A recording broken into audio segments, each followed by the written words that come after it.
Hello दोस्तों, बहुत दिन बाद मैं फिर से हाजिर हूँ एक इम्पॉर्टेंट टॉपिक पे आप लोगों से डिस्कशन के लिए।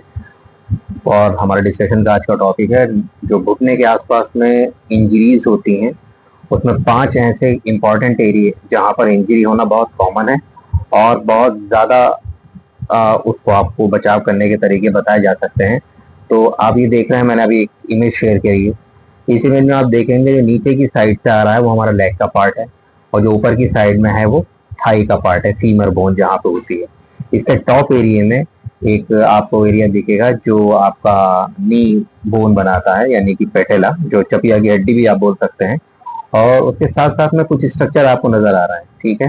तो इसमें जो एक पतली सी लाइन फीमर को क्रॉस करती हुई जा रही है, इसे बोलते हैं एमसीएल। एमसीएल यानी मीडियल कोलैटरल लिगामेंट। ये हम घुटने के अंदर की साइड का पार्ट देख रहे हैं, बाहर से नहीं देख रहे, घुटने के अंदर की तरफ से। इसमें एक बहुत बारीक सी लाइन घुटने और थाइस को बीच में से क्रॉस करती है, इसे बोलते हैं जॉइंट लाइन। ठीक, जहां पर एमसीएल और फीमर एक दूसरे के पास में ओवरलैप कर रहे हैं, वहां पर एक शेडो पार्ट है। ठीक है, ये शेडो वाला पार्ट भी अलग अलग पॉइंट पे इंजर्ड होता है। तो हम आपको इन सब पार्ट के बारे में थोड़ा थोड़ा बताते हैं, और बताते हैं वो कौन सी 5 खास इंजरीज हैं जो नी में बहुत कॉमन होती हैं, मीडियल साइड से यानी अंदर की साइड से। सामने की साइड से अलग चोट होती हैं, साइड की साइड से अलग चोटें जो होती हैं वो लग जाती हैं। लेकिन ये खास चोटें मैं बता रहा हूँ आज, 5 जो अंदर की साइड से होती हैं। इसमें सबसे पहले आता है जो एमसीएल के बारे में हम बता रहे हैं। ये छोटा सा जो पार्ट दिख रहा है MCL, medial collateral ligament.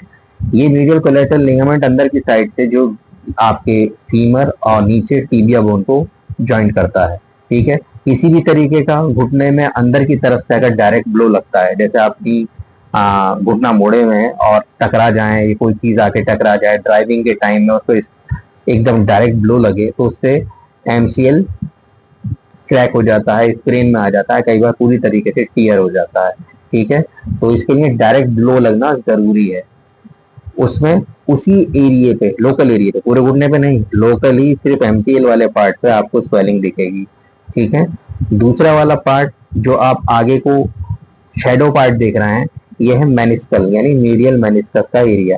Medial meniscus में आप जो ये इंजरी होती है, इसका एक तरीके की मेनिस्कस क्या होते हैं, एक तरीके की सॉफ्ट प्लेट होती है आपके फीमर और आपकी लेग के बीच में, जो शॉक एब्जॉर्ब करती है, स्ट्रक्चर को थोड़ी सी स्टेबिलिटी देती है। ठीक है, ये बहुत अनइवन शेप के होते हैं, जिससे कि कई बार ये इंजरी बहुत जल्दी इन पे हो जाती है।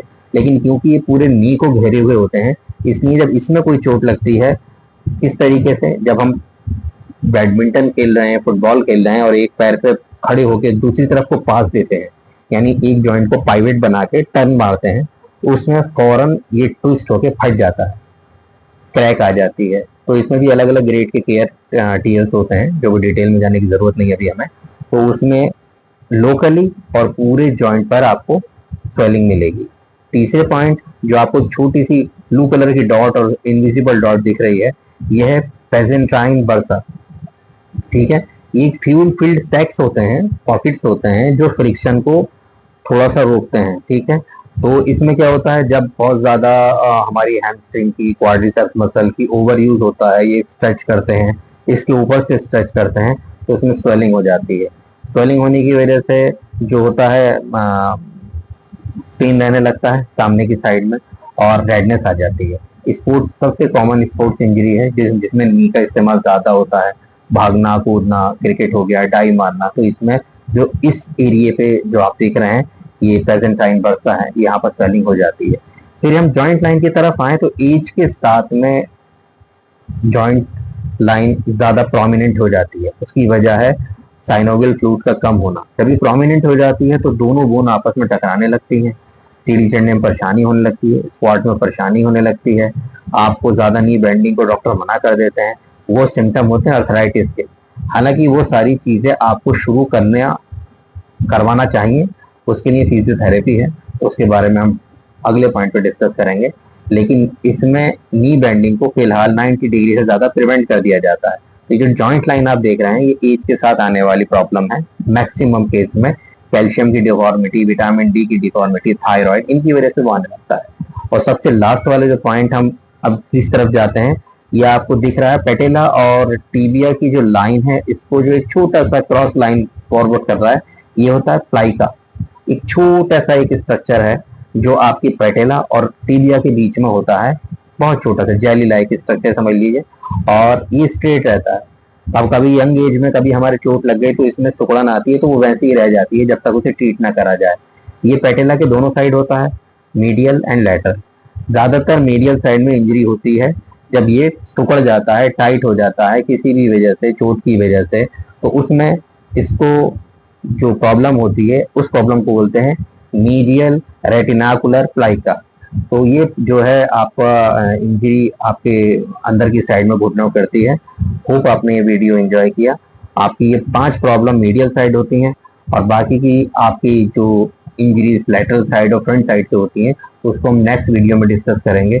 और किसी भी तरीके से रिलेटेड आपकी इस इंजरी आपको सामना कर रहे हैं स्पोर्ट इंजरीज का, तो आप दिए गए नंबर पर कॉन्टेक्ट करें, और आपके हिसाब से फिर कोई प्रोटोकॉल बनाकर हम ट्रीटमेंट करने की पूरी कोशिश करेंगे।